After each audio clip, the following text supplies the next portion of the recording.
Vamos a empezar con la personalidad jurídica de las entidades religiosas en el derecho chileno. Exposición a cargo del profesor Carlos Salinas Araneda, de la Universidad Católica de Valparaíso, Chile.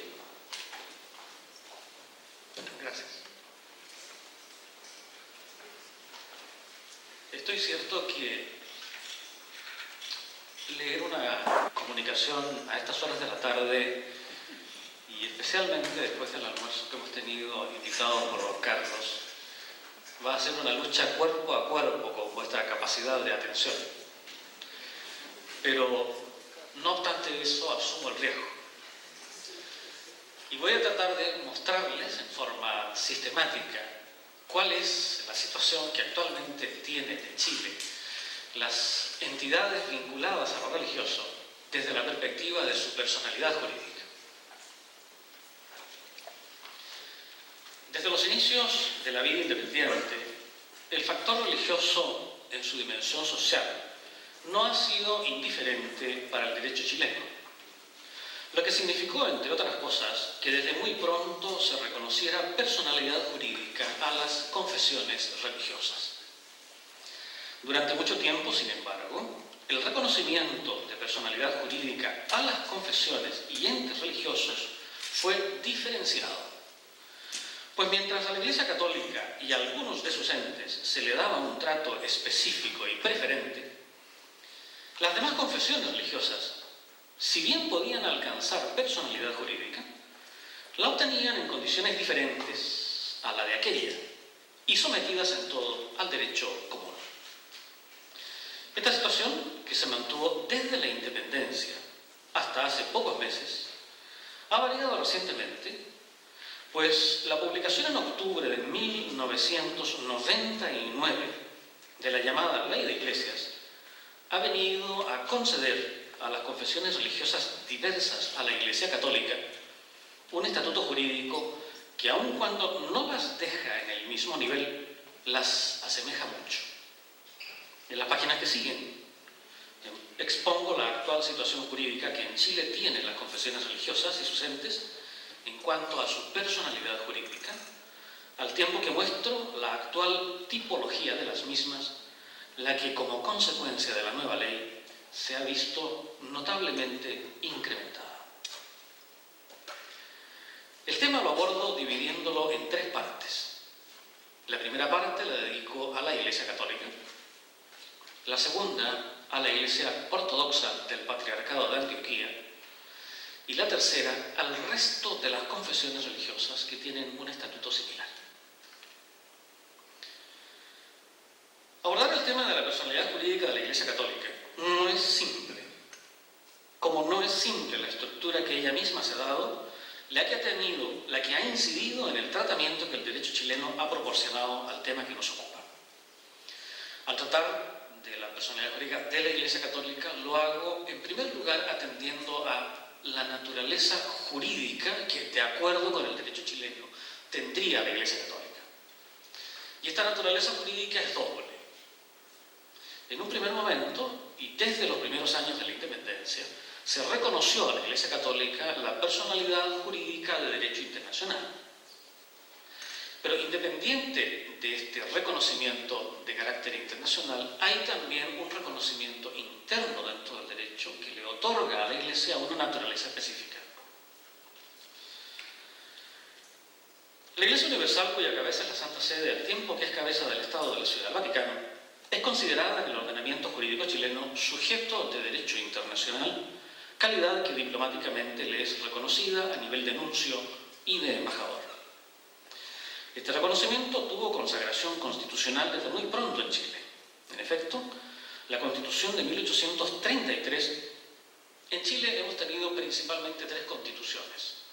La Constitución de 1833, cuya vigencia se prolongó hasta el año 1925, convirtiéndose en una de las constituciones que más larga vigencia ha tenido en Hispanoamérica. La segunda Constitución, que es de 1925, y su vigencia se proyectó hasta 1980, y la Constitución que actualmente nos rige, que es la de 1980. La Constitución, de 1833, señalaba entre las atribuciones especiales del presidente de la República la de celebrar concordatos, al tiempo que, siguiendo los textos constitucionales anteriores, hacía de la religión católica la religión oficial del Estado y establecía unilateralmente el régimen de patronato. Esta atribución privativa del presidente de la República de celebrar concordatos pasó a la Constitución de 1925, no obstante que en ella se consagró constitucionalmente la separación Iglesia-Estado. La Constitución actual de 1980, en cambio, no incluyó en su texto una mención expresa a los concordatos, pero ello no ha sido óbice para entender que la Iglesia Universal sigue teniendo el carácter de persona jurídica de derecho internacional en el ordenamiento jurídico vigente, quedando abierta en consecuencia la posibilidad de celebrar tales convenciones como lo ha entendido de manera uniforme la doctrina. El reconocimiento explícito hasta la Constitución de 1925 de la posibilidad de celebrar concordatos no se tradujo, sin embargo, en la celebración efectiva de ninguno de ellos entre Chile y la Santa Sede, no obstante que los mismos se celebraron con varios países hispanoamericanos tanto en el siglo XIX como en el siglo XX. Durante el siglo XIX hubo diversos intentos, pero ellos no llegaron a resultados satisfactorios. En cambio, se dictaron algunas leyes en las que claramente quedó expresado que ellas eran el resultado de un acuerdo explícito entre Chile y la Santa Sede. Un ejemplo, todavía vigente, es la creación mediante ley de la República del Vicariato Castrense de Chile, ley en la que además se estableció un mecanismo de designación del vicario castrense, hoy obispo castrense, que supone el acuerdo entre el presidente de Chile y la Santa Sede. Hay otros ejemplos que aparecen en el texto, no los menciono. La misma separación Iglesia-Estado que se produce con la Constitución de 1925 fue también el resultado de un acuerdo expreso entre el presidente de la República de entonces y el cardenal secretario de Estado de ese entonces, que era el cardenal Pedro Gaspar. Y de ese acuerdo quedó incluso explícita constancia en la misma Constitución. El reconocimiento de la Santa Sede y por lo tanto su calidad de sujeto de derecho internacional incluso ha tenido una ratificación muy posterior y muy reciente, como es el que el Estado de Chile recientemente ratificara el tratado celebrado por la República Argentina con ocasión del conflicto limítrofe, en el que a petición de ambas partes la Santa Sede actuó como mediadora del conflicto, firmándose finalmente un tratado internacional en que, comillas, acogiendo el generoso, dice así el tratado, acogiendo el generoso ofrecimiento del Santo Padre, las altas partes contratantes colocan el presente tratado bajo el amparo moral de la Santa Sede. Se trata entonces de reconocimientos explícitos, pero también hay reconocimientos implícitos de esta calidad.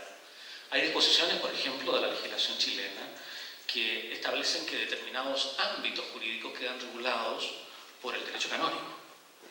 Y el derecho canónico es el derecho universal establecido por la Iglesia Católica.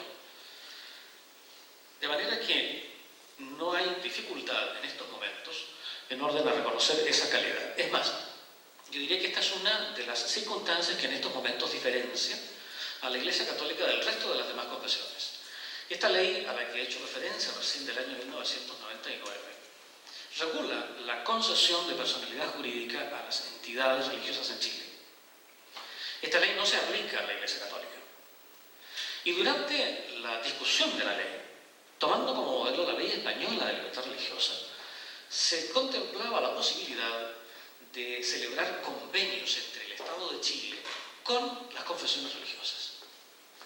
Ahora, esa posibilidad que se contemplaba explícitamente en los proyectos fue eliminada en la discusión parlamentaria, principalmente a petición de las iglesias evangélicas, que no se ponen de acuerdo entre ellas a efectos de conseguir quién va a ser el interlocutor válido del Estado de Chile. Entonces, como existe esa gran dificultad, fue eso dejado sin efecto. De manera que hoy en Chile ninguna confesión religiosa tiene la posibilidad, por el momento, de celebrar acuerdos con el Estado de Chile, salvo la Iglesia Católica. Y la Iglesia Católica, en virtud precisamente de esta personalidad jurídica de derecho internacional que le está reconociendo el Estado de Chile. Y es más, en estos momentos se está viendo ya con más claridad la posibilidad de que efectivamente se celebre un acuerdo de esa naturaleza. cuando se hubiese contemplado esa posibilidad en la legislación, todavía habría habido alguna diferencia entre la Iglesia Católica y el resto de las confesiones religiosas. Porque de haberse celebrado esos acuerdos habrían tenido la calidad de derecho interno de Chile. Habrían sido normas internas. En cambio, la posibilidad de acuerdo con la Santa Sede habría alcanzado y alcanzaría en el evento futuro la condición de una norma de derecho internacional, como la vimos en la mañana con el padre Vicente Prieto.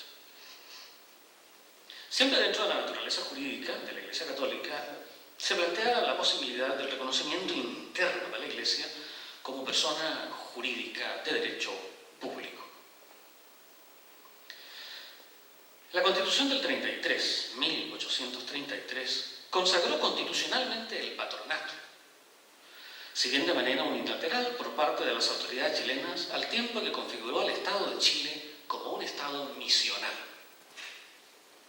En este marco constitucional, el Código Civil, que es de 1857, reconoció la condición de personas jurídicas de derecho público a las, comillas, iglesias y comunidades religiosas.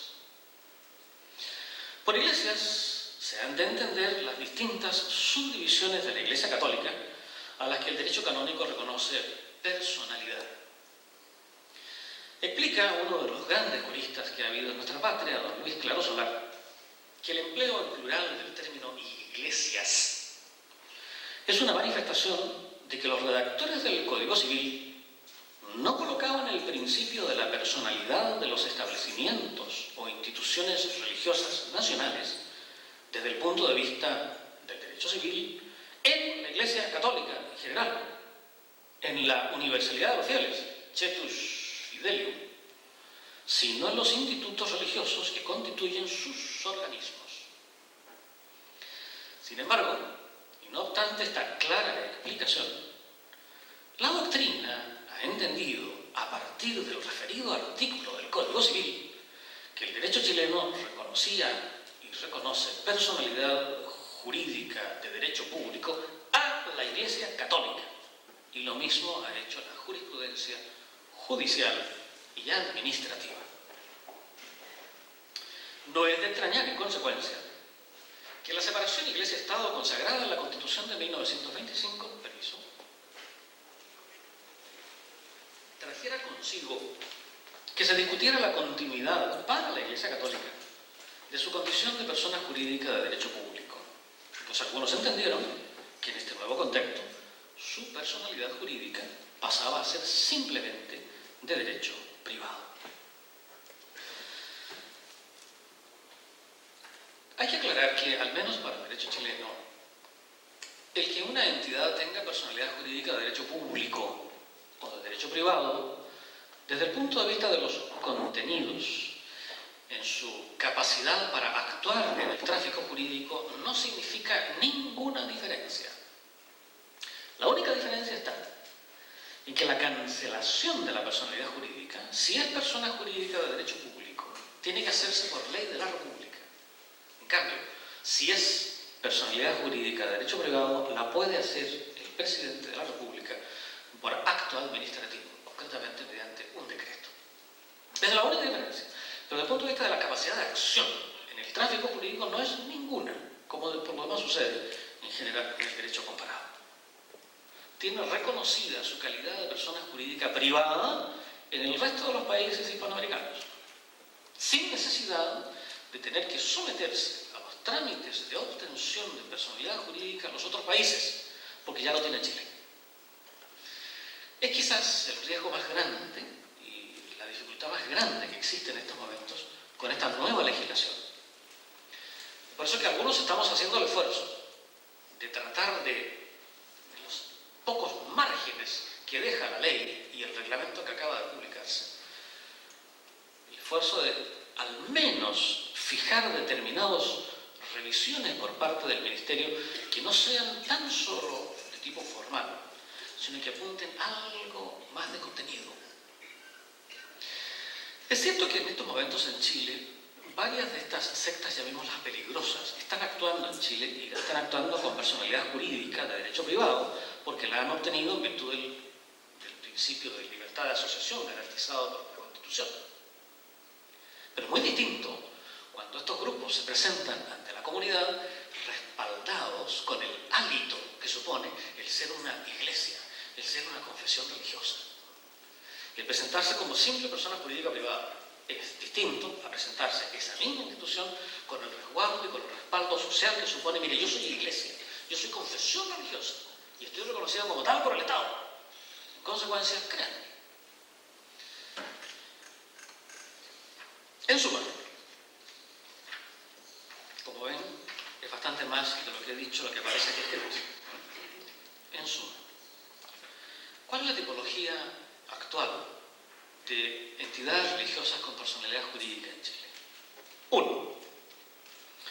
Iglesia Católica con personalidad jurídica de derecho internacional.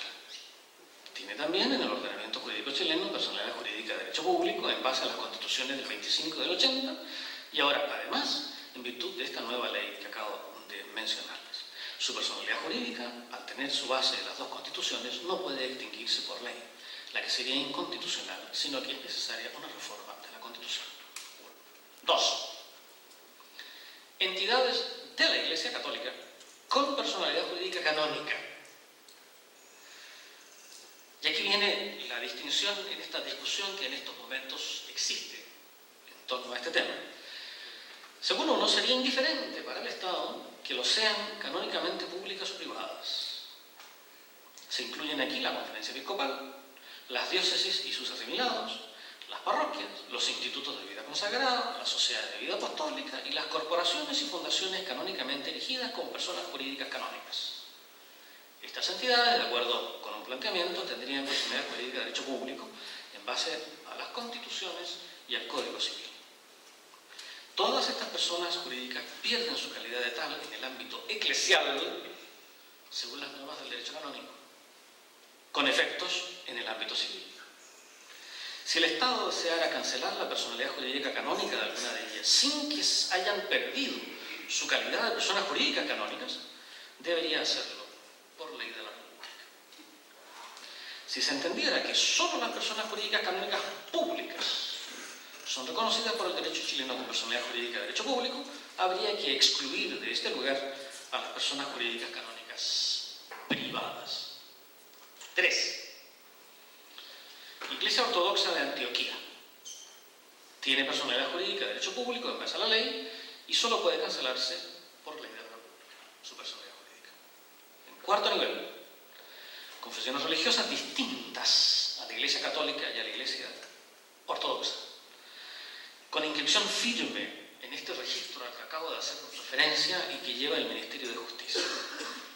Puede tratarse de entidades religiosas nuevas, es decir, de nueva creación, o entidades religiosas que, preexistiendo a la ley y con personalidad jurídica de derecho privado, optan por inscribirse en el registro.